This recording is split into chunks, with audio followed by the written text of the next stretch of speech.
नमस्कार दोस्तों, स्वागत है आपका मेरे चैनल कॉमिक्स लाइफ में।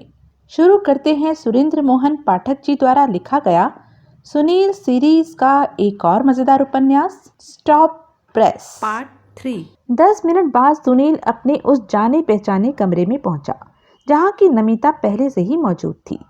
सुनील को देखकर उसके चेहरे पर हैरानी के भाव आए। सुनील ने देखा कि वो तब भी अपनी पिछली रात वाली पोशाक, काली स्कीवी और डेनिम की जीन्स जैकेट पहनी थी। अलबत्ता उसके लड़कों जैसे कटे हुए बाल उसके माथे पर बिखरे हुए थे और चेहरे पर मुर्दनी छाई हुई थी। सुनील ने साथ आए हवलदार के वहीं से विदा हो जाने की और उसके पीछे दरवाजा बंद हो जाने की प्रतीक्षा की और फिर मुस्कुराता हुआ बोला, हेलो। नमिता भी जबरन मुस्कुराई और बोली, हेलो योरसेल्फ। मैंने इसी बात की चेतावनी दी थी तुम्हें। ओह, ले ऑफ। कैसा लग रहा है यहाँ? भयभीत नहीं हूं मैं तुम्हारे साहस की दाद देता हूँ। शुक्रिया, लेकिन कभी कभी अधिक साहस विडंबना भी बन जाता है। क्या मतलब? वो तीखे स्वर में बोली। सुनील ने उत्तर न दिया। वो उसके करीब पड़ी एक कुर्सी पर ढेर हो गया। उसने अपनी जेब से अपना लकी स्ट्राइक का पैकेट निकाला और उसे अपने विशिष्ट अंदाज से यूं झटका दिया कि एक सिगरेट पैकेट में से आधा बाहर उछल आया। सिगरेट? सुनील पैकेट उसकी तरफ बढ़ाता हुआ बोला। नमिता ने हिचकिचाते हुए सिगरेट पैकेट से बाहर खींच लिया। तब सुनील ने भी एक सिगरेट लिया और फिर लाइटर से दोनों सिगरेट सुलगाए। कल? नमिता संजीदगी से बोली, मेरा राज न रख सके? पुलिस को सब कुछ कह सुनाया? ना कहता तो और क्या करता? सुनील बोला। वो पेश ही ऐसे आए थे मेरे से। उन्होंने तो मुझे पंखे से उल्टा टांग दिया था और मेरे नाखूनों में कील ठोकने लगे थे। देखे नाखून तुम्हारे? नाखूनों से कुछ नहीं मालूम होता। उनके कील दरअसल निहायत घटिया क्वालिटी के थे, टूट टूट जाते थे। पट्टों ने हार कर खुद ही कोशिश छोड़ दी थी। कुछ हुआ तो बस ये हुआ कि उन लोगों के 1.5-2 किलो कील बर्बाद हो गए और उनके नुकसान से तुम्हें ऐसी हमदर्दी हुई कि भरपाई के तौर पर तुमने उनके सामने मेरे बारे में सब कुछ बक दिया। ऐसा ही था कुछ कुछ। यानी कि मैंने तुम्हें गलत समझा। तुम्हारा सवाल ये जाहिर करता है कि तुम अब भी यही समझ रही हो कि कल रात तुमने जो कुछ किया ठीक किया। अपने जिस अंजाम तक पहुंची हुई हो उसके बावजूद ऐसा समझ रही हो। जो हो गया सो हो गया। मुझे किसी बात का कोई मलाल नहीं। अभी क्या हुआ है? अभी तो कुछ भी नहीं हुआ है। अभी तो तुमने सिर्फ चंद घंटे हवालात में गुजारे हैं। अभी जेल कहाँ देखी है तुमने? अभी जेल का मजा कहाँ चखा है तुमने? अभी तुम यहाँ मुझे डराने आए हो? नहीं, मैं तो तुम्हारी हौसला अफजाई के लिए आया हूँ और किसी ऐसी सूरत पर गौर करने आया हूँ जिससे तुम्हें यहाँ से निजात मिल सके। नमिता, मैं तुम्हारे किसी काम आना चाहता हूँ, जैसे कल मेरे काम आए थे, मेरी पोल खोलकर। वो किस्सा छोड़ो, आप यकीन जानो वो जरूरी था। तो कौन सा किस्सा शुरू करूं? कल रात तुम कीर्ति की तलाश में निकली थी। मिली थी वो? नहीं। वैसे होगी कहाँ वो? मुझे क्या पता। पता होता तो कल वहां पहुंच न गई होती। आई सी। तुम कैसे आए? पुलिस के बुलावे पर ही आया था, अपना बयान दर्ज करने और उस पर साइन करने। आने पर मालूम हुआ कि तुम यहीं थी। मैंने मुलाकात की दरख्वास्त की जो कबूल हो गई। ओह, तुम्हारे लिए एक खास खबर है। क्या? पुलिस तुम्हारे साथ एक ऐसा सौदा करने के लिए तैयार है जो कि तुम्हें आजाद करा सकता है। वो कोई खास खबर नहीं। वो मुंह बिचकाती हुई बोली, मैं कीर्ति को गिरफ्तार करवा दूं तो वो मुझे आजाद कर देंगे। यही है ना सौदा? हाँ। क्या ख्याल है इस बारे में? अपना ख्याल मैं इस इंस्पेक्टर पर दर्जनों बार जाहिर कर चुकी हूँ। जाके पूछ लो उससे। यानी कि तुम्हें वो सौदा मंजूर नहीं? हरगिज नहीं। और अगर तुम्हारी यहाँ मौजूदगी पुलिस का अधूरा काम पूरा करने के लिए है तो? उसने सिगरेट फर्श पर फेंका और एकाएक उठ खड़ी हुई। वो बात नहीं है, सुनील जल्दी से बोला। वो बात बिल्कुल भी नहीं है। तुम मुझे गलत समझ रही हो। अच्छा, हाँ, बैठ जाओ प्लीज। वो हिचकिचाती हुई वापस बैठ गई। देखो, सुनील उसी समझाता हुआ बोला, कानून की जुबान में कहते हैं कि flight is an evidence of guilt. किसी का फरार होना अपने आप में सबूत होता है उसके खिलाफ। मेरी बहन फरार नहीं है, वो गायब है। वो ऐसे हालत में गायब है जिनमें उसे गायब नहीं होना चाहिए। अब जबकि खबर अखबार में भी छप चुकी है, तो वो ये भी नहीं कर सकती कि उसे अपने पति के हौलनाक अंजाम की खबर नहीं। जिस औरत को धाड़े मारते अपने पति की लाश के सिरहाने पहुंचना चाहिए, वो गायब है। ऊपर से कत्ल उसके रिवॉल्वर से हुआ और ऊपर से सैंडल की टूटी एड़ी और बालों की क्लिप की सूरत में मौकाए वारदात पर ऐसे सूत्र पाए गए जो सीधे उसकी तरफ इशारा करते हैं। अभी और ऊपर से तुमने रिवॉल्वर को और बाकी सूत्रों को पहचान कर उन्हें वहां से गायब करने की कोशिश की। अब तुम खुद ही फैसला करो कि इन तमाम बातों से जो सामूहिक नतीजा निकलता है वो तुम्हारी बहन की तरफ एक मजबूत इशारा है या नहीं। इशारे से क्या होता है? क्यों नहीं होता? बहुत कुछ होता है। इशारा वो रास्ता दिखाता है जिस पर होकर मंजिल तक पहुंचा जा सकता है। तो ये कि तुम्हारी बहन के लिए इस वक्त सबसे ज्यादा समझदारी का काम यही है कि वो आत्मसमर्पण कर दे। खामखा इसी में उसकी भलाई है। अगर तुम समझती हो कि वो पुलिस के चंगुल से बची रह सकती है, तो ये तुम्हारी खामख्याली है। उसका पकड़ा जाना महज वक्त की बात है। पुलिस ने अपनी मेहनत से अपने साधनों को इस्तेमाल करते हुए उसे पकड़ा, तो फिर उसके साथ कोई रियायत नहीं होगी। लेकिन उसका खुद अपने आप को पुलिस के हवाले कर देना उसके हक में एक बड़ा प्लस पॉइंट हो सकता है। इतना तो मानती हो या नहीं? ढिठाई से नहीं, सोच के जवाब दो। मानती हूँ, वो कठिन स्वर में बोली। तो फिर पुलिस की ऑफर कबूल करने में क्या हर्ज है? हर्ज कोई नहीं है, वो झुंझलाकर बोली। लेकिन प्रॉब्लम ये है कि मुझे नहीं पता कि वो कहाँ है। लेकिन तुम ऐसा कुछ जानती हो सकती हो जो कि उसकी तलाश का साधन बन सकता है। क्या मतलब? मेरे चंद सवालों का जवाब देना कबूल करो तो मतलब समझ में आ जाएगा। जवाब मालूम होगा तो दूंगी ना। तुम्हें क्या पता तुम्हें जवाब नहीं मालूम? अभी तुमने सवाल कहाँ सुने हैं? उसके चेहरे पर असमंजस के भाव आए। और फिर हो सकता है, सुनील अर्थपूर्ण स्वर में बोला, कि कुछ सवालों के जवाब तुम्हें मैं भी सुझा सकूं। यानी कि सवाल भी तुम्हारे और जवाब भी तुम्हारे। हो सकता है। और यूं तुम ये जान जाओगी कि कीर्ति कहाँ है। हो सकता है। यानी कि अंधेरे में तीर चलाना चाहते हो। हो सकता है। सब कुछ हो ही सकता है, या कुछ है भी। शायद कुछ हो, शायद कुछ न हो। तुम्हारी बात तो मेरे एक नहीं पल्ले पड़ रही। लेकिन मैं एक शर्त पर तुम्हारे सवालों का जवाब देने की हामी भर सकती हूँ। कैसी शर्त? हालांकि मुझे उम्मीद तो कतई नहीं, लेकिन किसी जादूगरी से मेरे जवाबों की बिना पर अगर तुम कीर्ति तक पहुंचने में कामयाब हो गए, तो तुम्हें इस बात की गारंटी करनी होगी कि वो आत्मसमर्पण ही करेगी, गिरफ्तार की गई नहीं दिखाई जाएगी। ऐसी गारंटी मैं कैसे कर सकता हूँ? यानी कि फिजूल में इस घड़ी पुलिस के भोंपू बने हुए हो? वो क्या है कि मिस्टर, या ये गारंटी करो या फिर छुट्टी करो। ठीक है, गारंटी की मैंने, पुलिस से बात किए बिना। समझ लो बात कर ली मैंने पुलिस से। एक बार धोखा दे चुके हो, उम्मीद है कि दोबारा धोखा नहीं दोगे। नहीं दूंगा। वैसे हकीकत यही है कि मैंने एक बार भी धोखा नहीं दिया था। कल रात हालात ऐसे थे कि ओह, ले ऑफ। पहले कहा कि छत से उल्टे टांग दिए गए थे, शायद इस बार कहोगे कि शोलों पर लिटाए गए थे। मैंने कल तुमसे कोई वादा नहीं किया था, फिर मेरे पर वादा खिलाफी का इल्जाम किस लिए? अच्छा किया याद दिला दिया।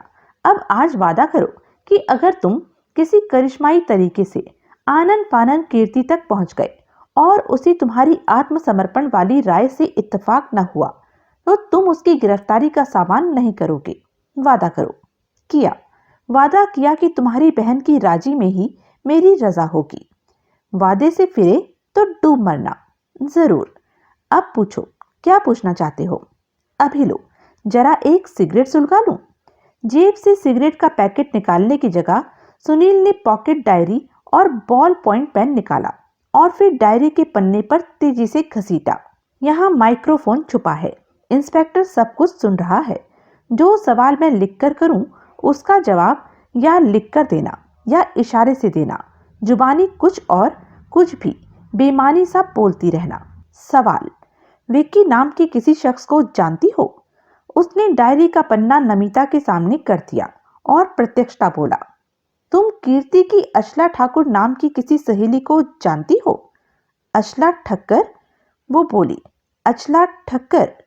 कागज पर उसने लिखा। विक्की कौन?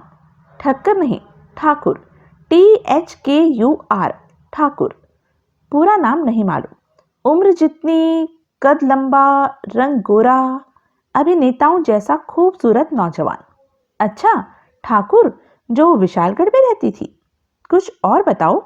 हाँ, शायद पहले कभी विशालगढ़ में रहती थी। अचला ठाकुर, कानों को ढकने वाले लंबे बाल, क्लीन शेव्ड।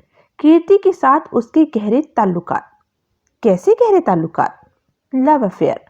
एक अचरा नाम की लड़की क्लास फेलो तो होती थी कीर्ति की, लेकिन जहां तक मुझे याद पड़ता है वो विशालगढ़ तो कभी नहीं रही थी। एकाएक नमिता के चेहरे के भाव तब्दील हुए। उसकी आंखों में ऐसे भाव आए जैसे कोई भूली बात याद आ गई हो। उसने तेजी से कागज पर लिखा, विक्रम सूरी। विक्रम सूरी हो सकता है विक्की। जानती हो उसे? हाँ, पिछले साल 2-4 मुलाकातें हुई थी। वो अचला ठाकुर थी? ये तो मुझे याद नहीं। आई मीन सरनेम पक्का नहीं।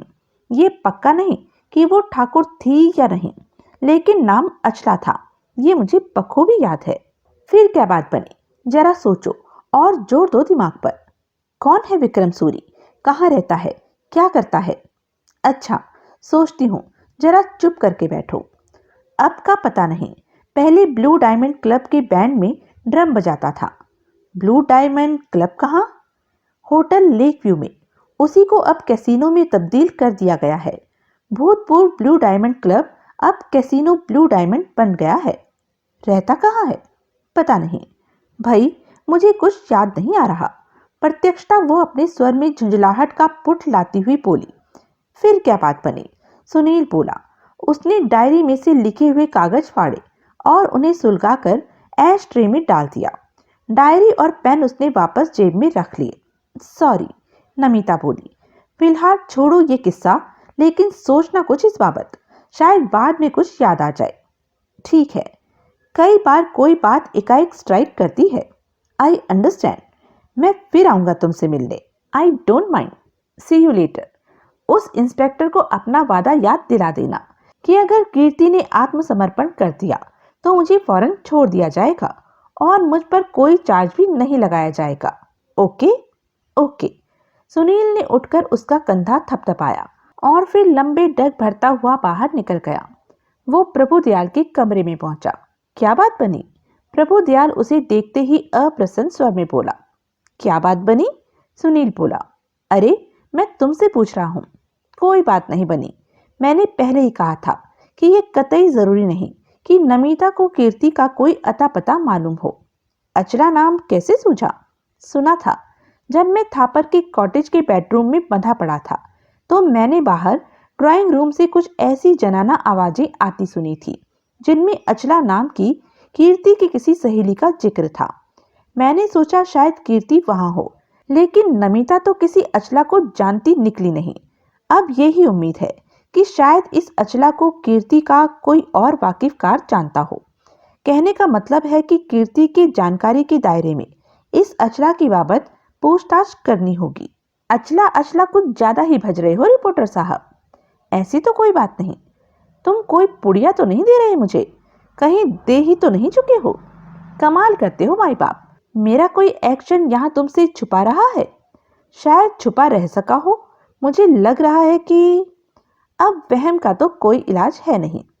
लगता है नमिता से तुम्हारी बात कराकर मैंने गलती की। वो इसलिए लगता है क्योंकि उस बातचीत का कोई कारआमद नतीजा नहीं निकला। कोई नतीजा निकला होता तो इस घड़ी आप उछल उछल के बधाइयां ले रहे होते कि कैसा खींच के ताना था आपने, कैसा उठा के पटका था, कैसा खोद के निकाला था, कैसा शट अप।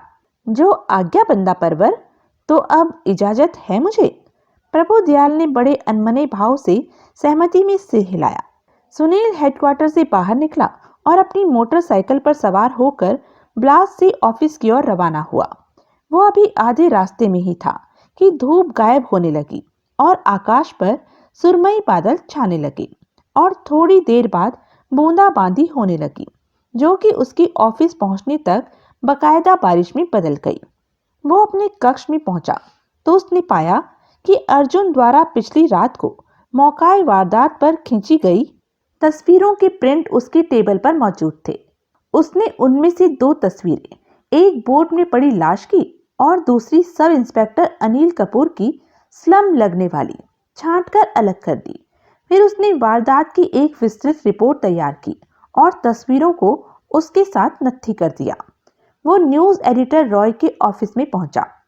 ये वो रिपोर्ट रॉय के सामने मेज पर डालता हुआ बोला, कल के हत्याकांड की रिपोर्ट चौकस करो। रॉय ने सहमति में सिर हिलाया। इसी केस के सिलसिले में मैंने अभी झेरी जाना है। मौसम खराब है, इसलिए कार चाहिए। कार तो कोई प्रॉब्लम नहीं, रॉय बोला, लेकिन ड्राइवर नहीं है। मैं हूं ना ड्राइवर। फिर क्या बात है, नई वाली सफेद एम्बेसडर ले जाओ। शुक्रिया। वापस अपने कक्ष में आकर सुनील ने अर्जुन को बुलाया। पुलिस हेडक्वार्टर पहुंचो। वह बोला, क्या करने? थापर के कत्ल के केस से संबंधित पुलिस की गतिविधियां भांपने, मसलन पोस्टमार्टम की रिपोर्ट से केस पर रोशनी डालने वाली कोई नई बात मालूम हुई हो या उन्हें कोई सुराग मिला हो जिसे वे दबा कर बैठे हों। You know the drill. No? Yes. शाम तक मैं भी वहां पहुंचूंगा। मेरे लौटने तक वहीं रुकना। ठीक है। अर्जुन विदा हो गया। सुनील ब्लास्ट की इमारत से बाहर निकला, नीचे पार्किंग में खड़ी सफेद एम्बेसडर पर सवार हुआ और झेरी की ओर रवाना हो गया। कार की घनी आबादी से बाहर निकलने के बाद उसने महसूस किया कि एक बंद जिप्सी उसके पीछे लगी हुई थी। 1 मील आगे पहुंचकर उसने कार रोकी। जिप्सी भी रुक गई। 2 मील आगे पहुंचकर उसने कार फिर रोकी। जिप्सी भी फिर रुक गई। सुनील ने कार को यू टर्न दिया और उसे जिप्सी की ओर दौड़ाया। वो जिप्सी के करीब पहुंचा तो उसे ड्राइविंग सीट पर सब इंस्पेक्टर अनिल कपूर बैठा दिखाई दिया। वो अपनी कार से निकला और लंबे डग भरता उसके करीब पहुंचा। अगर तुम्हें, वो बोला, इंस्पेक्टर प्रभुदयाल ने मेरे पीछे लगाया है तो मुझे कुछ नहीं कहना, लेकिन अगर अपनी मनमानी कर रहे हो तो गलती कर रहे हो। मैं क्या कर रहा हूं? वो बोला, मैं तो बस बैठा हूं अपनी गाड़ी में। बैठे ही रहो तो अच्छा है, ना बैठा रहूं तो क्या करोगे? तो मैं अभी इंस्पेक्टर प्रभुदयाल को फोन करूंगा और उसे बताऊंगा कि तुम मेरे पीछे लगे हुए हो। वो क्या करेगा? उसने खुद तुम्हें मेरे पीछे लगाया होगा तो कुछ नहीं करेगा। अनिल कपूर विचलित दिखाई देने लगा। मैं तुम्हारे पीछे नहीं लगा हुआ। फिर वो बोला, अच्छा, मैं सिर्फ ये जानने के लिए तुम्हारी टेलरिंग कर रहा था। टेलरिंग? तुम्हारे पीछे आ रहा था। ओह, टेलिंग कि आज तुम्हारे पेपर में मेरी तस्वीर क्यों नहीं छपी। तुमने वादा किया यह कि वादा पूरा होगा। कल के अखबार के मुख्य पृष्ठ पर तुम्हारी स्लम तस्वीर दिखाई देगी। आज क्यों नहीं छपी? आज तो खबर ही ठीक से नहीं छपी, उसके साथ तस्वीर कहां से छपती? स्टॉप प्रेस के कॉलम में ज्यादा जगह नहीं होती, उसमें तो इंतहाई जरूरी बातें भी मुश्किल से ही समा पाती हैं। अगर कल भी तस्वीर न छपी तो बेशक तुम मेरा इलू इलू कर देना, मैं कर भी दूंगा। मेरा भी नाम अनिल कपूर वैसे ही नहीं है। जरूर कर देना। अब राजी? उसने सहमति में सिर हिलाया। तो अब मैं टाटा बाय बाय कहूं? जवाब में उसने जिप्सी को बैक किया और उसे घुमाकर वापस राजनगर जाती सड़क पर दौड़ा दिया। होटल लेक व्यू 2 किलोमीटर से ज्यादा की लंबाई में फैली झील के पश्चिम सिरे पर था। पार्किंग में कार खड़ी करके वो होटल की लॉबी में पहुंचा। दाईं ओर कैसीनो ब्लू डायमंड का नियॉन साइन जगमग जगमग कर रहा था। वो कैसीनो में पहुंचा। उसकी निगाह पैन होती हुई चारों तरफ फिरी। उसने पाया कि उस घड़ी वहां कोई भीड़ भाड़ नहीं थी। कैसीनो में ही एक तरफ एक बार था जो लगभग खाली पड़ा था। प्रवेश द्वार के पहलू में एक बंद दरवाजा था जिस पर मैनेजर लिखा था। सुनील वो दरवाजा ठेल कर भीतर दाखिल हुआ। भीतर एक मेज के पीछे एक स्कर्टधारी बहुत लिपी पुती युवती बैठी थी। सुनील के आगमन की आहट पाकर उसने सिर उठाया। मुझे मैनेजर से मिलना है, सुनील उसका अभिवादन करता हुआ बोला। मिस्टर मिश्रा तो इस वक्त यहाँ नहीं है, युवती मधुर स्वर में बोली। कब मिलेंगे? कह नहीं सकती। काम क्या है आपको? आपकी तारीफ। आई एम मरियम डिसूजा, मैं असिस्टेंट मैनेजर हूँ। फिर तो आप भी मेरी मदद कर सकती हैं। क्या मदद चाहते हो? मुझे एक ऐसे शख्स की जानकारी चाहिए जो कोई 1 साल पहले यहाँ के बैंड में ड्रम बजाता था। नाम? विक्रम सूरी। विकी? वही। वो तो छोड़ गया यहाँ से, पिछले साल ही छोड़ गया था। छोड़ के कहाँ गया? क्या पता कहाँ गया। आप जानती थी उसे? कोई नौजवान लड़की उसके साथ एक ही छत के नीचे काम करती हो और उसे जानती ना हो, ऐसे कहीं हो सकता है? यानी कि औरतों का रसिया था। मिस्टर, फरहाद को, मजनू को या रोमियो को औरतों का रसिया कहा जा सकता था? बहुवचन में तो नहीं कहा जा सकता था। नहीं कहा जा सकता था। अपने विकी को भी अपना यूं जिक्र पसंद ना आता। वो तो रोमियो था जिसको जूलियट की तलाश थी। अब जूलियट तो ढूंढे से ही मिलती है ना। किसी के माथे पर तो लिखा नहीं होता था कि वो जूलियट थी, उसकी जूलियट थी। ताल्लुक में आने से ही तो पता चलता था कि वो उसकी जूलियट थी या नहीं। यानी कि उसकी जूलियट की तलाशी उसे कई लड़कियों से ताल्लुकात बनाने के लिए मजबूर करती थी। और नहीं तो क्या। अपना विकी बेचारा इतना महान, इतना संजीदा काम कर रहा था और तुमने उसे औरतों का रसिया कह दिया, सोने को पीतल करार दे दिया। सुनील हंसा और फिर बोला, खता खाई मालूम होती है आप उससे। उसने हंसी में उसका साथ दिया। तुम कौन हो? फिर उसने पूछा। पुलिस वाले हो या कोई और हो? कोई और हूं। कोई नाम वाम नहीं रखा माँ बाप ने? रखा, सुनील। सुनील कहते हैं मुझे। बाहर मौसम कैसा है? बहुत सुहाना, बहुत रुमानी। तुम कैसे हो? बहुत सुहाना, बहुत रुमानी। ड्रिंक करते हो? कौन नहीं करता। Every blasted soul of this blasted generation drinks. यानी कि करते हो। हाँ। Invite me? Yes, sure. Madam, will you join me in a drink? Do you think there will be enough space in a drink for 2 of us? I mean, may we have a drink? हम दोनों के लिए एक drink? आप बड़ी हाजिर जवाब हैं।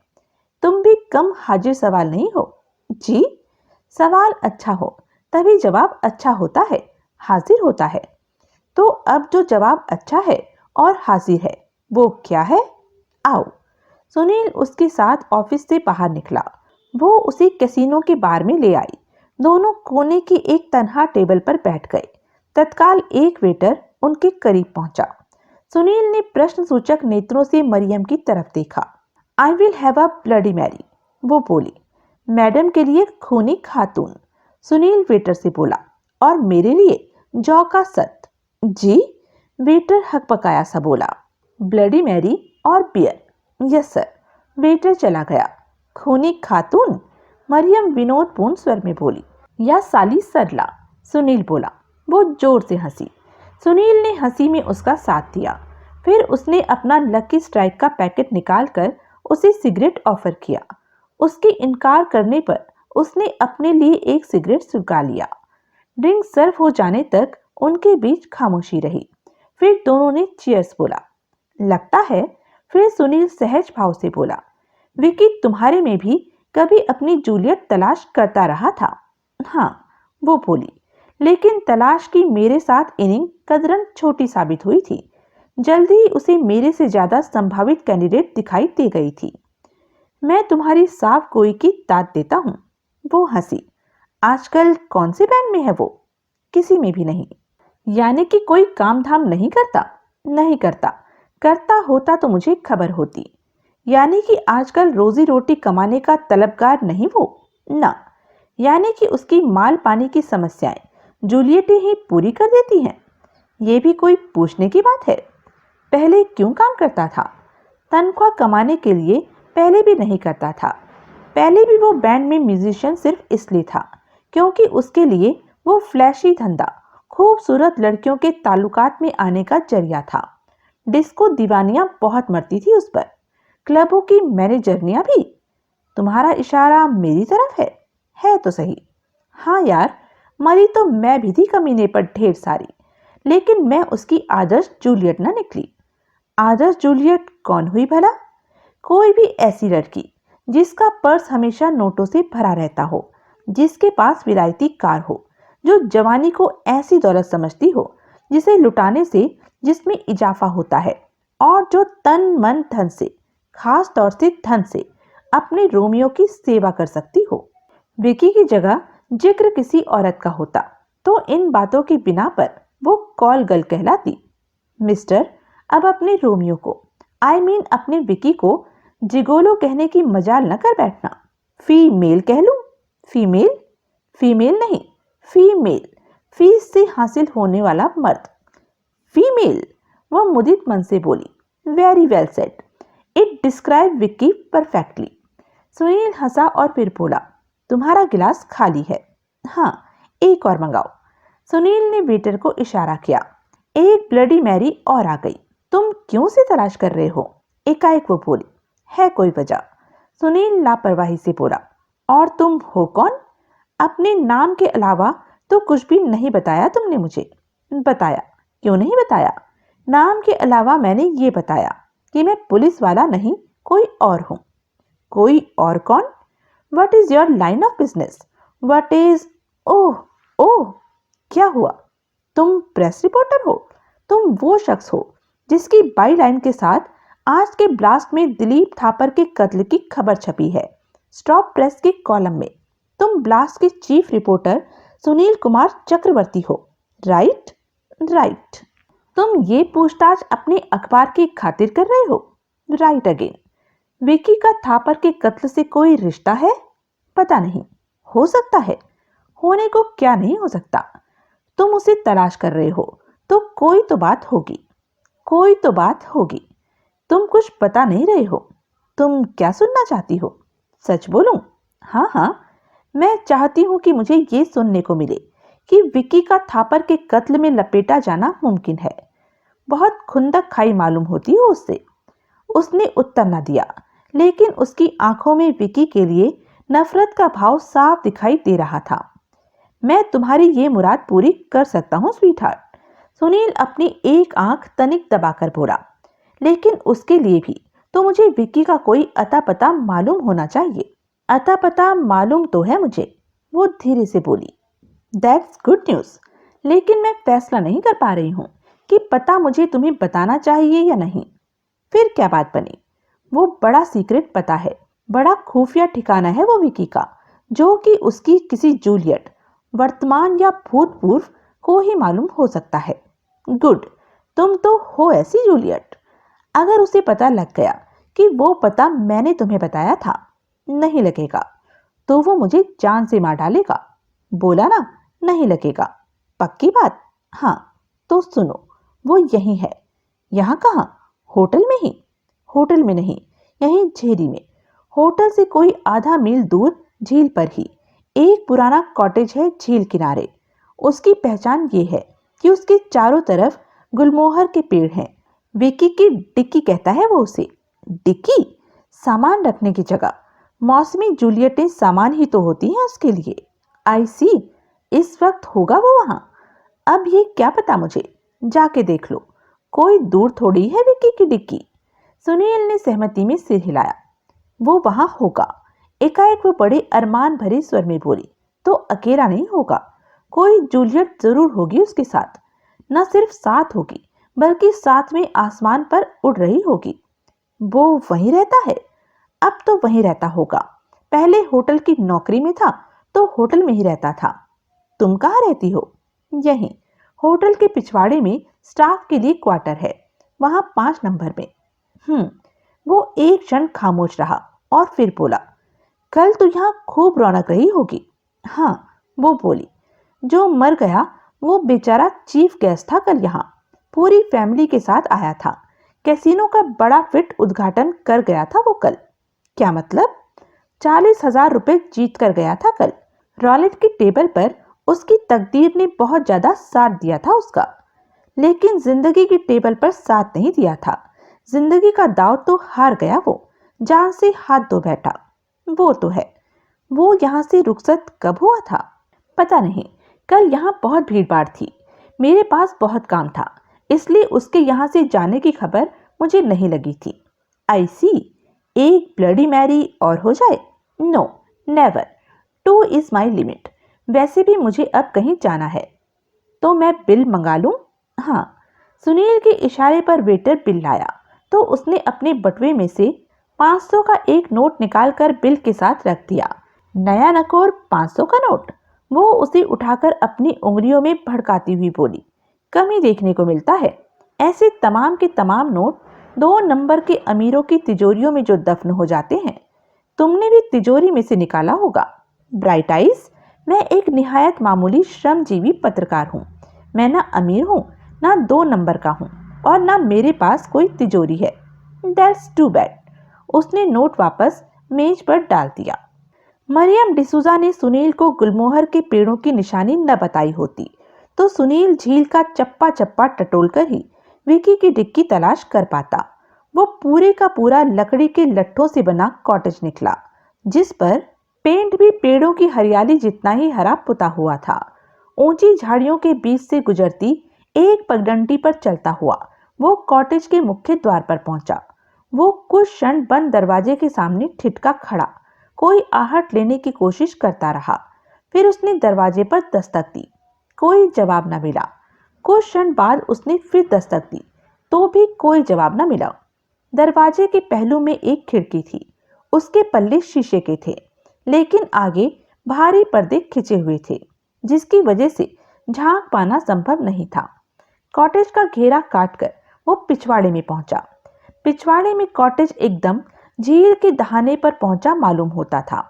उधर के दरवाजे के सामने झील में उतरती लकड़ी की सीढ़ियां थी और उनके सिर पर पानी में डोलती एक छोटी सी मोटर बोट खड़ी दिखाई दे रही थी। उसने पिछवाड़े के दरवाजे पर दस्तक दी। जवाब फिर नदारद। अरे कोई है? वो उच्च स्वर में बोला। जवाब में कोई आवाज न आई। उसने पाया कि उधर की 2 खिड़कियों पर भी मोटे पर्दे पड़े हुए थे, लेकिन उधर एक तीसरी छोटी सी खिड़की और थी, जिसके पल्ले तो शीशे के ही थे, लेकिन जिसके शीशों पर कागज चिपके हुए थे। जरूर वो किसी बाथरूम की खिड़की थी। उसने नोट किया कि खिड़की के ऊपर एक रोशनदान था जो कि खुला था। खिड़की की बगल से एक मजबूत बेल गुजर रही थी, जिसे पकड़कर वो खिड़की की सील पर चढ़ गया। वहां से वो पंजों पर उचका तो उसने पाया कि यूं खुली रोशनदान से भीतर झांका जा सकता था। सावधानी से बिना कोई आवाज किए उसने भीतर झांका। उसे भीतर एक युवती खड़ी दिखाई दी। वो सलवार कमीज पहनी थी और उसका सिर यूं झुका हुआ था जैसे वो बड़ी शिद्दत से कोई आहट लेने की कोशिश कर रही हो। नमस्ते, सुनील धीरे से बोला। वो यूं चिंकी जैसे बिच्छू ने काट खाया हो। एक झटके से उसने रोशनदान की तरफ सिर उठाया। उसकी सुनील से निगाह मिली तो उसका चेहरा कागज की तरह सफेद हो गया। अगर आप कीर्ति हैं तो डरने की कोई बात नहीं, सुनील आश्वासन पूर्ण स्वर में बोला। कि कौन हो तुम? वो बड़ी कठिनाई से बोल पाई। दोस्त। क्या चाहते हो? आपसे बात करना चाहता हूँ। क्या बात करना चाहते हो? रोशनदान पर टंगे टंगे तो बताना मुश्किल है, मुझे भीतर आने दीजिए, फिर बताता हूँ। लेकिन तुम हो कौन? मेरा नाम सुनील है और यकीन मानिए मैं आपकी और सिर्फ आपकी भलाई के लिए यहाँ मौजूद हूँ। मेरी भलाई? और आपकी बहन नमिता की भलाई, जो कि इस वक्त पुलिस की हिरासत में है। कि क्या? आपकी वजह से। मेरी वजह से? रोशनदान मेरे हाथ से छूट रहा है।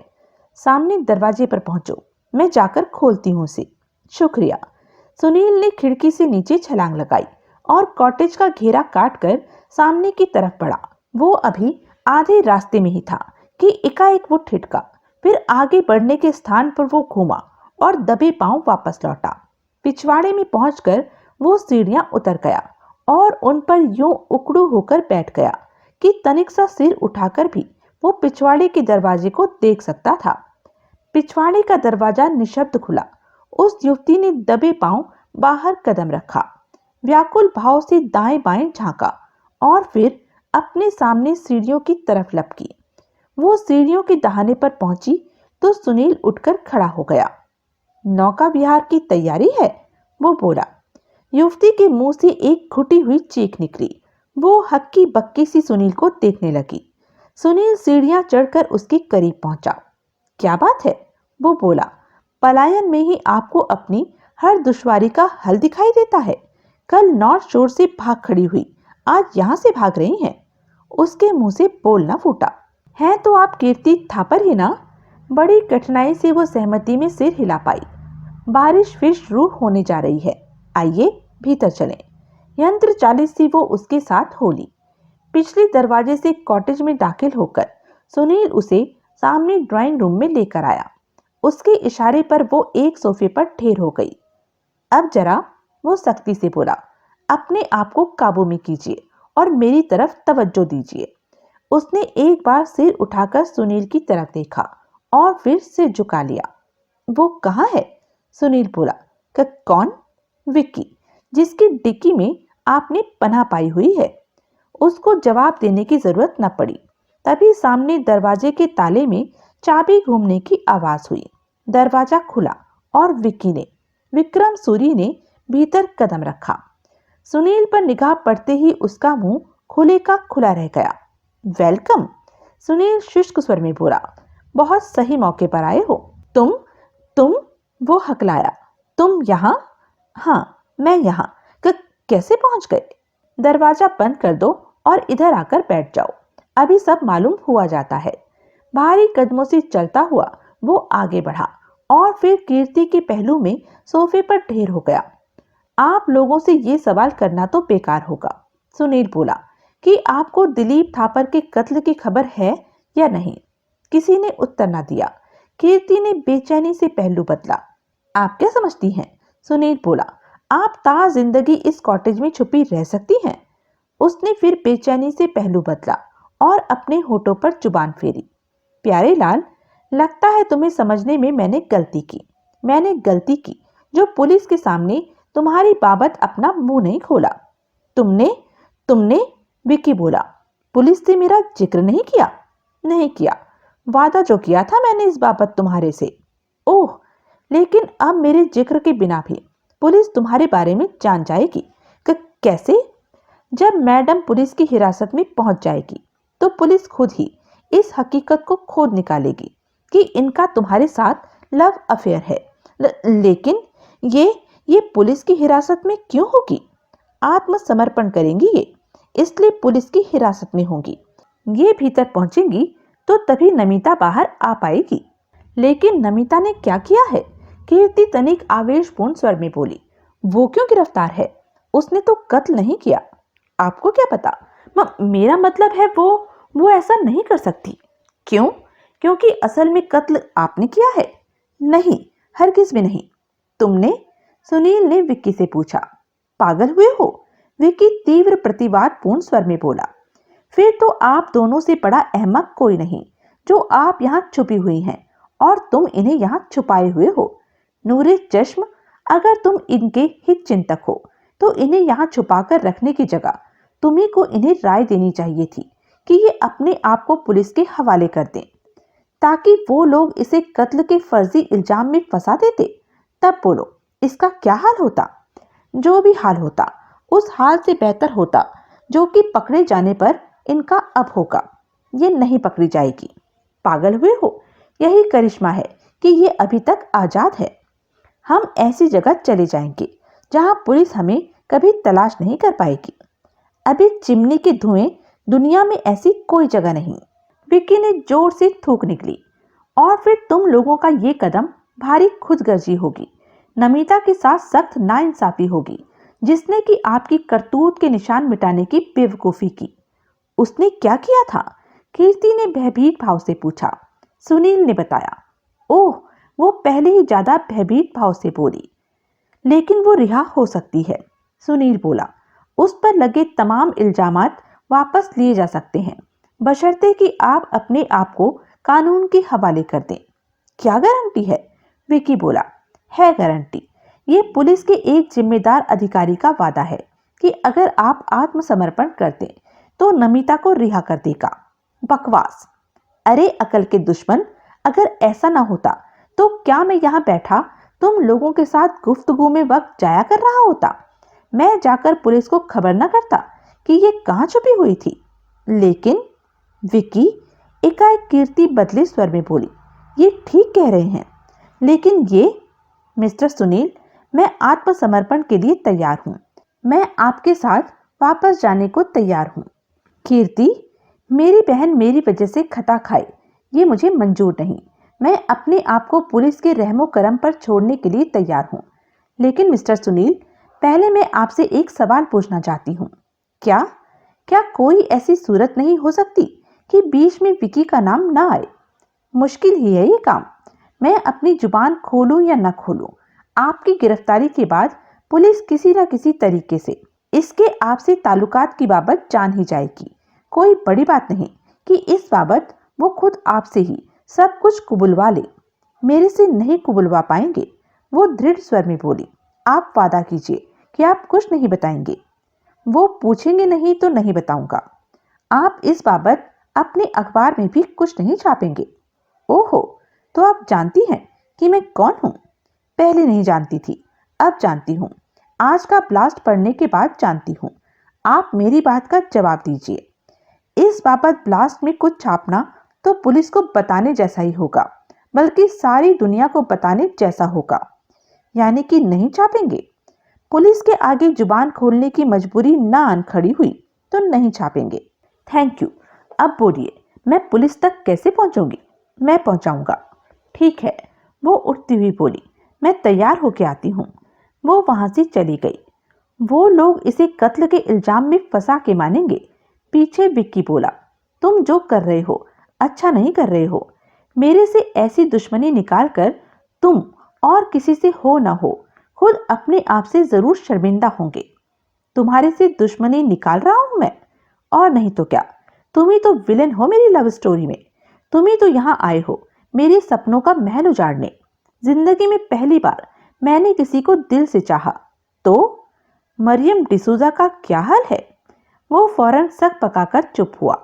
उसने बेचैनी से पहलू बदला और फिर आश्वासनहीन स्वर में बोला, कौन? तुम्हें नहीं मालूम कौन? साले पाखंडी! क्या बताया उसने तुम्हें मेरे बारे में? तुम्हारी असलियत बताई। और क्या बताया? मुझे उससे प्यार नहीं था, वो वक्ती आकर्षण था। वो मेरे प्यार के काबिल नहीं थी। क्यों काबिल नहीं थी? क्योंकि वो दौलतमंद नहीं थी। क्योंकि तेरे जैसे कुत्ते के गले में डालने के लिए उसके पास सोने की जंजीर नहीं थी। तुम मेरा अपमान कर रहे हो, वो तमक कर बोला। अच्छा, मेरे से भड़की हुई उस लड़की ने खामखा तुम्हें कोई उल्टी सीधी पट्टी पढ़ा दी है।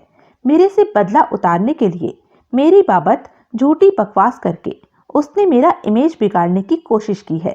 उसकी मंशा है कि क्योंकि मैं उसका न हो सका, इसलिए मैं किसी का भी न हो सकूं। हा हा हा हा। वो फिर सक पकाया। उसने जोर से थूक निकली। कोई सख्त बात कहने के लिए मुंह खोला, तत्काल मुंह बंद किया। फिर बेचैनी से पहलू बदला और फिर कदरन दबे स्वर में बोला, पहले मैं जैसा था, लेकिन अब मैं पहले जैसा नहीं हूँ।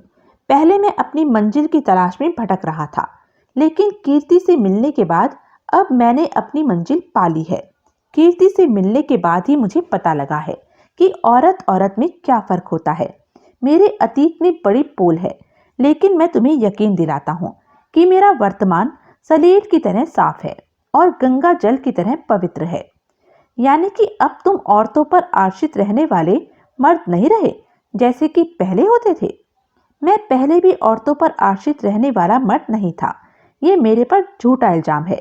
कि नूरे नजर, मैंने एक सीधा सवाल पूछा है, उसका सीधा जवाब दो। मैं किसी औरत पर आश्रित रहने वाला मर्द नहीं हूँ। कीर्ति से तुम्हारे ताल्लुकात में इस हकीकत का कोई दखल नहीं कि वो पहले एक दौलतमंद शख्स की बीवी थी और अब एक दौलतमंद बेवा है। कोई दखल नहीं। मैं उसे सच्चा प्यार करता हूँ, इसलिए ये कॉटेज तुम्हारी मिल्कियत है। ये क्या सवाल हुआ? जवाब दो। तुम्हें इससे कोई मतलब नहीं होना चाहिए। कि यानी कि नहीं है। मैंने कहा ना कि तुम्हें इससे कोई मतलब नहीं होना चाहिए। कि थापर के कत्ल के वक्त तुम कहाँ थे? मुझे क्या पता कहाँ था मैं? मुझे तो ये ही नहीं पता कि उसका कत्ल कब हुआ था। उसका कत्ल पिछली रात 11 और 12 बजे के बीच में हुआ था। अलबत्ता पोस्टमार्टम के जरिए इस बात की तस्दीक होना अभी बाकी है। उस वक्त मैं यहाँ था। कीर्ति के साथ? नहीं, तब वो यहाँ नहीं थी। तब मैं यहाँ अकेला था। यानी कि कत्ल के वक्त की कोई एलिबाई तुम्हारे पास नहीं। किसी गवाह के जरिए तुम ये साबित नहीं कर सकते कि कल रात 11 और 12 बजे के बीच तुम यहाँ थे। उसने बड़े चिंता युक्त भाव से इनकार में सिर हिलाया। तब कीर्ति कहाँ थी? पता नहीं। यहाँ तुम्हारे पास कब आई थी? आधी रात के बाद किसी वक्त, एन सही टाइम तब मैंने नहीं देखा था। क्यों आई थी? मेरा कहना मान के आई थी। मैंने कल ही उससे फरियाद की थी कि तलाक होता रहेगा। वो पहले ही थापर को छोड़कर मेरे पास चली आई। तुमने सुना होगा। सुना था। यानी कि वो थापर को हमेशा के लिए छोड़कर तुम्हारे पास आई थी? हाँ। एकाएक? एकाएक क्यों? कल रात फिर कोई वजह हो गई होगी। उस कमीने ने, भगवान उसकी आत्मा को शांति दे, फिर कीर्ति के साथ कोई बदसलूकी की होगी, जिससे भड़ककर उसने उस क्षण उसको छोड़ देने का इनकलाबी फैसला कर लिया होगा और तुम्हारे पास चली आई होगी। और कहाँ जाती? तभी कीर्ति ने वापस वहां कदम रखा। मैं तैयार हूं, वो बोली। सुनील ने सहमति में सिर हिलाया। कीर्ति खामोशी सी कार में सुनील के साथ उसके बगल में बैठी हुई थी, जबकि सुनील ने कार को झेरी से बाहर ले जाने वाली सड़क पर डाला। हम? एकाएक वो बोली। राजनगर नॉर्थ शोर होकर चल सकते हैं। घर जाना चाहती हो? हाँ। हाँ, मैं वहां ज्यादा देर नहीं लगाऊंगी। बड़ी हद 10 मिनट। जाना क्यों चाहती हो वहां? वहां से मैंने अपना कुछ जरूरी सामान उठाना है। ठीक है। सुनील ने आगे कार को उस सड़क पर मोड़ा जो सीधी राजनगर जाने की जगह नॉर्थ शोर होकर राजनगर जाती थी। कुछ देर रास्ता खामोशी से कटा। तुम तो, एकाएक वो फिर बोली, मुझे बड़ी खराब औरत समझते होंगे। सुनील की भवें उठी। उसने सड़क पर से निगाह उठाकर एक बार उसकी तरफ देखा। मेरे विक्की से अफेयर की वजह से? वो बोली। मेम साहब, मैं कौन होता हूँ पहला पत्थर मारने वाला? मैंने अपने पति का कत्ल नहीं किया। कत्ल 11 और 12 के बीच में हुआ बताया जाता है। उस वक्त की आपके पास कोई एलिबाई है? नहीं, नहीं है। उस दौरान कहाँ थी आप? सड़क पर थी। अपनी कार ड्राइव करके राजनगर जा रही थी। वहाँ कहाँ? अपने वकील के पास। इतनी रात गए? ये बात मुझे तब सूझी थी जबकि मैं लगभग राजनगर पहुंच गई थी। मैं क्रोध और अपमान से जल रही थी, जिसकी वजह से मेरी अकल पर पर्दा पड़ गया था। दिमाग ठिकाने आया तो वापस लौट पड़ी। कहाँ? विक्की के पास। और कहाँ जाती? जो कुछ बीती थी उसकी रूह में अब मैं घर तो कदम रखना नहीं चाहती थी। क्या बीती थी? उसने कैसीनो में दर्जनों मुआजिज मेहमानों के सामने मुझे बेइज्जत कर दिया था। गुस्से में मेरी बाह मरोड़कर मुझे ऐसा धक्का दिया था कि मैं फर्श पर जाकर गिरी थी। मिस्टर सुनील, वो बर्दाश्त की हद थी। मेरे पति का उस घड़ी का व्यवहार ऊंट का कुबड़ तोड़ने वाला आखिरी तिनका था। मैंने उसी क्षण कसम खा ली थी कि झील में डूब मरूंगी, लेकिन वापस उसके पास नहीं जाऊंगी। लेकिन झील में डूब मरने का प्रोग्राम कैंसिल करके आप वापस झेरी में विकी के पास चली आई। और कहाँ जाती? हाँ, पहले भी कहा आपने। यानी कि आपको विकी की उस कॉटेज की खबर थी? हाँ। पहले भी आना जाना होता रहता होगा ना वहाँ? वो खामोश रही। अंदाजन कितने बजे पहुंची थी आप वहाँ? 1:30 या 1:45 बजे। कत्ल की खबर कब लगी? सुबह उठने पर। विक्की ने बताया। उसने खबर अखबार में पढ़ी थी, लेकिन उसमें विस्तार से कुछ नहीं छपा था। उसने थोड़ी इधर उधर से पूछताछ की तो मालूम हुआ कि पुलिस मुझे कातिल समझ रही थी और मुझे तलाश कर रही थी। मेरे तो छक्के छूट गए थे। तभी आपने विकी के साथ किसी गुमनाम जगह फरार हो जाने का फैसला कर लिया था। ऐसा कोई फैसला नहीं हुआ था। अलबत्ता इस बाबत हमने सोचा जरूर था। फैसला क्या हुआ था? फैसला कुछ अरसा वहीं कॉटेज में छुपे रहकर हालात का जायजा लेने का हुआ था। वो कॉटेज बहुत सेफ था और विकी को यकीन था कि मेरी टोह में कोई वहां नहीं पहुंच सकता था। लेकिन तुम तो पहुंच गए। इससे साबित होता है कि आपका यकीन कितना बेबुनियाद था। हाँ। वो एक क्षण खामोश रही और फिर बोली। तुम्हारे ख्याल से कत्ल किसने किया होगा? इस सवाल का जवाब देने के लिए मुझे ये मान के चलना होगा कि आपने तो कत्ल किया नहीं है। मैंने कत्ल किया होता तो क्या मैं गिरफ्तार होने के लिए तुम्हारे साथ जा रही होती? बहन की खातिर? मैंने कत्ल नहीं किया, कसम उठवा लो। फिर तो कत्ल यकीनन किसी ऐसे शख्स ने किया है जिसकी आपकी रिवॉल्वर तक और आपके और निजी सामान तक पहुंच थी। अब सोचिए, ऐसा शख्स कौन हो सकता है? ऐसा शख्स तो कोई वाकिफकार ही होगा, कोई अजनबी तो हो नहीं सकता ऐसा शख्स। जाहिर है, रिवॉल्वर कहाँ थी? मेरी कार के डैशबोर्ड में बने बक्से में। कब से थी वो वहाँ? यही कोई 1 महीने से। लाइसेंस शुदा है? हाँ। ज़रूरत क्यों महसूस हुई रिवॉल्वर रखने की? रिवॉल्वर मेरे पति ने मुझे तब लेकर दी थी जब हमारी नॉर्थ शोर की इतनी बड़ी कोठी में न मेरी बहनें मेरे साथ रहती थी और न चाई जी हमारे साथ रहती थी। तब कई बार मैं कोठी में बिल्कुल अकेली होती थी। नौकर चाकर सब दिन के मुलाजिम, रात को वहां रहने वाला कोई नहीं। रिवॉल्वर कार में क्यों? पिछले महीने एक बार झेरी अकेली गई थी, जबकि आधी रात को मुझे वहां से वापस भी अकेली लौटना था। तब मैं रिवॉल्वर साथ ले गई थी और फिर उसे कार में से निकालना भूल गई थी। यानी कि आपको खबर नहीं कि रिवॉल्वर वहां से 1 महीना पहले निकाली गई थी या 1 दिन पहले? नहीं, मुझे खबर नहीं। सैंडल और बालों का क्लिप कहाँ थे? वो चाई जी की कार में थे। उसमें किस लिए? मैं उनके साथ शॉपिंग के लिए राजनगर गई थी। तब क्लिप बालों में से बार बार निकला जाता था, इसलिए मैंने उतार कर कार में रख दिया था। सैंडल मैंने नई खरीदी थी, उसकी एड़ी में नुक्स था, इसलिए बदलवाने की नीयत से साथ ले गई थी। दुकानदार ने जोड़ा बदल कर तो दिया नहीं था, सिर्फ एड़ी की छोटी मोटी मरम्मत कर दी थी। बाद में सैंडल भी कार में ही रह गई थी। ये कब की बात है? कल सुबह की। कार में कहाँ थी ये दोनों चीजें? पिछली सीट पर, जहां पड़ी वो किसी को भी दिखाई दे सकती थी। हाँ, वो तो है। क्यों? कुछ नहीं, आपकी मंजिल आ गई। उसने कार को कोठी के कंपाउंड में प्रवेश द्वार के सामने ले जाकर रोका। मैं गई और आई। कीर्ति कार का दरवाजा खोलती हुई बोली। मैं भी साथ चलता हूँ। सुनील अपनी ओर का दरवाजा खोलता हुआ बोला। मैंने फोन करना है। दोनों कोठी में दाखिल हुए। उन्होंने हॉल में कदम रखा तो उन्हें सीढ़ियां उतरकर नीचे आती मोहिनी दिखाई दी। उसकी कीर्ति पर निगाह पड़ी तो वो सीढ़ियों पर ही ठिठक गई। फिर उसके नेत्र फैले और उसके मुंह से निकला, दीदी? हाँ, कीर्ति बोली। मैं? इसमें हैरान होने वाली क्या बात है? दीदी, उसने आर्तनाद किया। तुमने ऐसा क्यों किया? और वो जोर जोर से रोने लगी। कीर्ति सुनील को पीछे खड़ा छोड़कर तत्काल उसकी तरफ लपकी। सुनील कोने में पूर्व परिचित स्थान पर पड़े टेलीफोन की तरफ बढ़ा। उसने रिसीवर उठाकर हेडक्वार्टर में प्रभु दयाल का नंबर डायल किया तो जवाब उसके मातहत सब इंस्पेक्टर बंसल ने दिया। सुनील बोल रहा हूँ, वो बोला। इंस्पेक्टर साहब कहाँ है? वो सीट पर नहीं है, जवाब मिला। गुले गुलजार, मैंने यह नहीं पूछा वो कहाँ नहीं है, मैंने पूछा है वो कहाँ है।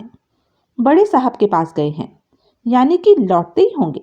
हाँ, कोई मैसेज है तो बोलो। है मैसेज। उन्हें बोलना कीर्ति थापर मेरे साथ है। मैं उसे लेकर 30-40 मिनट में हेडक्वार्टर पहुंच रहा हूँ। मेरा इंतजार करें। वो मान गई आत्मसमर्पण को? हाँ। कैसे मान गई? सुनील भाई मुल्तानी का जहूरा है। क्या कहने? बोल कहाँ से रहे हो? थापर की कोठी से।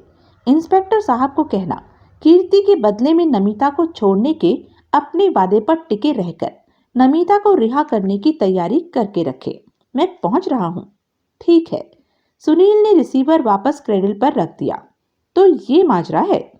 सुनील ने घूमकर पीछे देखा तो उसने पीछे उस बूढ़ी औरत को खड़ी पाया जिसे पिछली रात को उसने ऊपर के बेडरूम में सोई पड़ी देखा था। चाई जी, मकतूल की माँ। पता नहीं कब वो वहां आ खड़ी हुई थी। सुनील ने उसका अभिवादन किया। तो कीर्ति अपना अपराध कबूल करके आत्मसमर्पण कर रही है ताकि उसकी बहन रिहा हो सके। वो सिर्फ आत्मसमर्पण कर रही है, सुनील बोला। कोई अपराध कबूल नहीं कर रही। क्यों? क्योंकि कोई अपराध उसने किया नहीं है। उसने मेरे बेटे का खून नहीं किया। वो कहती है उसने ऐसा नहीं किया। वो कहती है। सुनील खामोश रहा। तुम कौन हो? वृद्धा ने पूछा। मेरा नाम सुनील है। सुनील, तुम वो शख्स हो जिसने कल रात लाश बरामद की थी? जी हाँ। कौन सी वाली के यार हो? बड़ी के, मंझली के, छोटी के या तीनों के?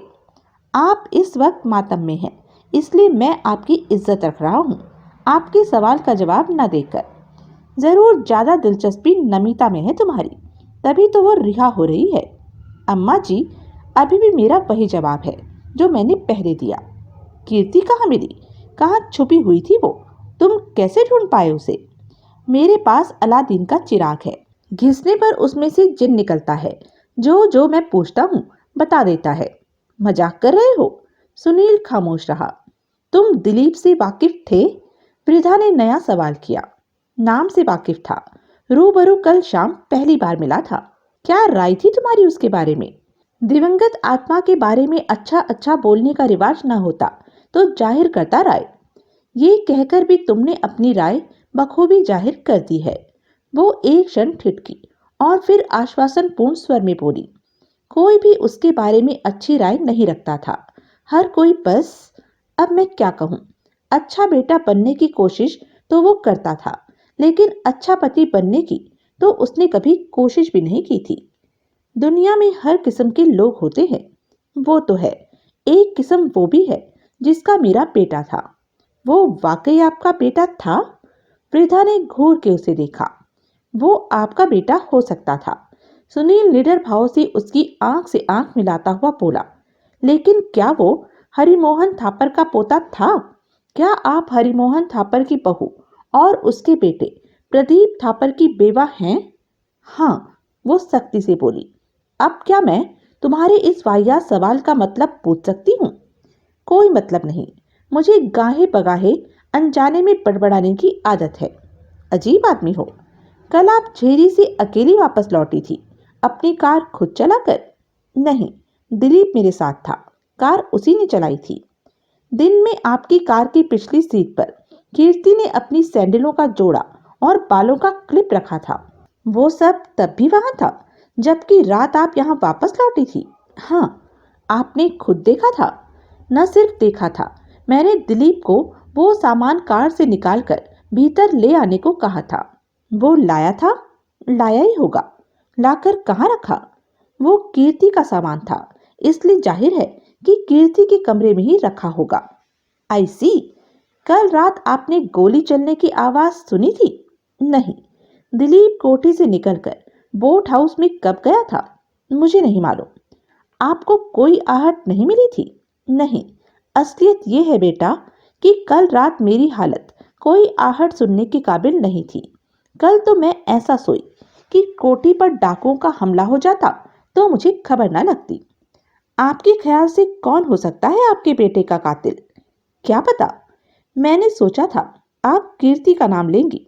नहीं, वो बोली। नहीं, वो नहीं। क्यों? मेरा दिल गवाही नहीं देता। हालात का इशारा तो है उसकी तरफ। उसने फिर बड़ी मजबूती से इनकार में गर्दन हिलाई। आप सोच समझकर इस सवाल का जवाब दे रही हैं? क्या मतलब? आप गुस्ताखी माफ हो, इस वक्त नशे में तो नहीं है? उसने बड़े कातर भाव से सुनील की तरफ देखा। यानी कि नहीं है। I am sorry. चाय जी? दोनों ने सिर उठाया तो पाया कि करीब कीर्ति आन खड़ी हुई थी। चाय जी? कीर्ति धीरे से बोली। आपने मेरे पर जो विश्वास जाहिर किया उसके लिए मैं आपके दिल से शुक्रगुजार हूँ। मेरा यकीन कीजिएगा, मैंने उनका कत्ल नहीं किया। मुझे मालूम है बेटी, वृद्धा बोली। मैंने ऐसा कभी सोचा तक नहीं था। मुझे तेरी बात पर यकीन है। मेरे दिल को चैन पड़ गया आपकी बातों से। अब मुझे अपने आप को पुलिस के हवाले करने का कोई रंज नहीं। तू बहुत जल्द रिहा हो जाएगी। मैं जो मुमकिन होगा तेरे लिए करूंगी। शुक्रिया चाय जी। फिर वो सुनील की तरफ घूमी। चले? सुनील ने सहमति में सिर हिलाया। कार खामोशी से राजनगर के रास्ते पर दौड़ रही थी। पुलिस हेडक्वार्टर जब थोड़ी ही दूर रह गया तो एकाएक कीर्ति ने खामोशी भंग की। सुनील, वो बोली, मेरा एक काम करोगे? क्या? सुनील बोला। इस काम के लिए अगर तुम्हारी कोई फीस हो तो मैं वो भी भरने के लिए तैयार हूँ। काम बोलो। ये लिफाफा। उसने एक मामूली बंद लिफाफा उसकी तरफ बढ़ाया। क्या है इसमें? एक चिट्ठी जिसमें दिलीप को मौत की धमकी दी गई है। क्या? हाँ। किसने दी धमकी? क्या नाम है चिट्ठी लिखने वाले का? उल्हास मकवाना। उस उल्हास मकवाना ने दिलीप को चिट्ठी लिखकर उसको जान से मार डालने की धमकी दी है। और ऐसी चिट्ठी आप अभी तक अपने पास रखे हुए हैं? मैडम, ये चिट्ठी तो आपकी रिहाई का परवाना बन सकती है। इसे पुलिस के हाथों में मैं अभी नहीं दे सकती। क्यों? क्योंकि मैं चाहती हूँ कि पहले तुम इस आदमी को चेक करो। इसका पता मैंने चिट्ठी के पीछे लिख दिया है। तुम चेक करो कि कल रात दिलीप के कत्ल के वक्त के आसपास ये कहाँ था। अगर इस आदमी के पास उस वक्त की कोई पक्की एलिबाई हुई तो मैं नहीं चाहती कि उसकी खबर पुलिस को लगे। तब तुम इस चिट्ठी को नष्ट कर देना। न हुई तो तुम ये चिट्ठी पुलिस को सौंप देना। बाकी आगे जो करना होगा वो लोग खुद कर लेंगे। है कौन ये आदमी? दिलीप की पहली बीवी हर्षिता का पिता। ओह, तो आपके पति की आपसे पहले भी कोई बीवी थी? हाँ, उसे तलाक देकर उसने आपसे शादी की थी। नहीं, हर्षिता दिलीप से मेरी मुलाकात से पहले ही परलोक सिधार चुकी थी। कैसे? क्या हुआ था उसे? उसने आत्महत्या कर ली थी। आत्महत्या? हाँ। जरूर था, पर उसे भी वैसे ही सताता होगा जैसे आपको सताता था, बल्कि आपसे ज्यादा। तभी तो बेचारी ने खुद अपनी जान ले ली। नहीं, वो बात नहीं। तो क्या बात है? सुना है हर्षिता को किसी और मर्द से मोहब्बत हो गई थी, जिससे शादी करने की खातिर उसने दिलीप से बकायदा तलाक लिया था। लेकिन जब तलाक के जरिए उसने दिलीप से आज़ादी हासिल कर ली थी तो उस आदमी ने उससे शादी करने से इनकार कर दिया था। ये तो बहुत बड़ा धोखा है। एक शख्स की खातिर उसने दूसरे से तलाक लिया तो उसने भी उसे ना अपनाया। न सिर्फ अपनाया नहीं, बल्कि गायब हो गया। हर्षिता को ढूंढ ना मिला। तब बेचारी ने हार कर आत्महत्या कर ली। ये इतना सीधा साधा मामला है तो उसके बाप की थापड़ से क्या रंजिश है?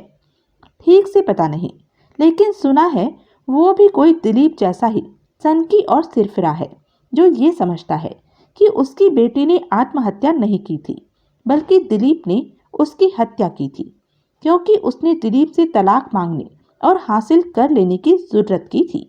इस बात के सच होने की कोई संभावना नहीं है। वो एक open and shut suicide case था। लेकिन उस आदमी ने अपनी बेटी तो खोई ही है ना। अब मैं नहीं चाहती कि मौजूदा हालात में इस चिट्ठी की वजह से, जो कि उसने किसी जुनून के हवाले होकर लिख दी होगी, वो अब एक नई जहमत में फंस जाए। इसलिए मैं चाहती हूँ कि तुम चुपचाप उसको चेक करो। अगर वो बेगुनाह है तो इस चिट्ठी को नष्ट कर दो और इसे भूल जाओ। इस काम की तुम्हारी जो फीस, वो हम बाद में डिस्कस कर लेंगे। यानी कि तुम ये काम करोगे, जैसे मैं चाहती हूँ वैसे करोगे? हाँ, शुक्रिया। अब ये भी पकड़ो।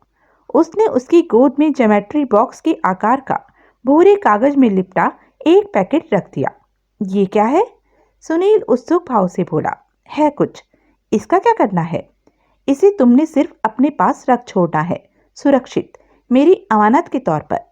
अपनी अमानत का जामिन मुझे क्यों बना रही हैं आप? किसी को तो मैंने बनाना ही है। इस वक्त तुम करीब हो, बस यही वजह है। और ये वजह है कि मुझे तुम पर एतबार है, ऐसे शख्स पर जिससे आप सिर्फ चंद घंटे पहले मिली हैं। हाँ, विक्की से ज़्यादा, मोहिनी से ज़्यादा, चाय जी से ज़्यादा, विवेक वर्मा से ज़्यादा। हाँ, सबसे ज़्यादा। जहे नसीब। लेकिन यकीन नहीं होता। लगता है वजह कोई और भी है। वही तो मैंने कहा। क्या है और वजह? इस पैकेट में ऐसा कुछ है जिसका उन लोगों की जानकारी में आना जिनके कि तुमने नाम लिए हैं, मेरे लिए भारी शर्म का बायस बन सकता है। मेरे कत्ल के इल्जाम से बरी हो जाने के बावजूद ये मेरी जिंदगी तबाह कर सकता है। ऐसा क्या बारूद भरा है इसमें? है कुछ। इसका आपकी मौजूदा दुश्वारी से कोई रिश्ता है? पता नहीं। है या नहीं? बोला ना, पता नहीं। ना मुझे पता है और ना इस वक्त पता करने का मेरे पास कोई जरिया है। ये बात अभी भी मेरी समझ से बाहर है कि ऐसा विस्फोटक पदार्थ आप मुझे क्यों सौंप रही हैं। अब छोड़ो भी वो किस्सा। बोला ना, मुझे तुम पर सबसे ज्यादा एतबार है। इसलिए है क्योंकि मेरे अंदर से आवाज उठ रही है कि मैं तुम्हारा एतबार करूं। चलो ऐसे ही सही। तो चाहती हैं कि मैं इस पैकेट को अपने पास सेफ कस्टडी में रखूं। हाँ, कब तक? जब तक मैं इसे वापस न मांगूं, या जब तक मैं तुम्हें इसके बारे में कोई और निर्देश न दूं। इसका थापर के कत्ल से कोई रिश्ता है? एक ही सवाल को घुमा फिरा कर जुदा तरीके से पूछने से क्या मेरा जवाब जुदा हो जाएगा? बोला ना, मुझे नहीं पता। ठीक है, नहीं पता तो नहीं पता। तो तुमने मेरी बात मानी? हाँ, मानी। शुक्रिया। सुनील ने कीर्ति के साथ पुलिस हेडक्वार्टर की लॉबी में कदम रखा तो उसने पाया कि शहर का छोटा या बड़ा शायद ही कोई अखबार था जिसका कोई प्रतिनिधि वहां मौजूद नहीं था। जरूर वो इंस्पेक्टर प्रभुदयाल के खुद फोन पर न मिलने का नतीजा था। लानत! वो होठों में बुदबुदाया। सत्यानाश हो सब इंस्पेक्टर बंसल का। तभी पटाक पटाक कैमरों के बटन दबने लगे और फ्लैश लाइट्स चमकने लगी। सुनील लोगों को कोहनियां मार मार कर कीर्ति के लिए रास्ता बनाता सीढ़ियों की तरफ बढ़ने लगा। तभी विवेक वर्मा उसके बाजू में प्रकट हुआ। कीर्ति, वो बोला, घबराना नहीं, मैं यहाँ हूँ। मैं तुम्हारे लिए शहर का सबसे बड़ा वकील साथ लेकर आया हूँ। थैंक यू, कीर्ति बोली। लेकिन मैडम, एक रिपोर्टर कीर्ति की बाह पकड़कर उसे रोकता हुआ बोला, हमें आपका बयान चाहिए। क्या आपने अपने पति का कत्ल किया है? Go to hell!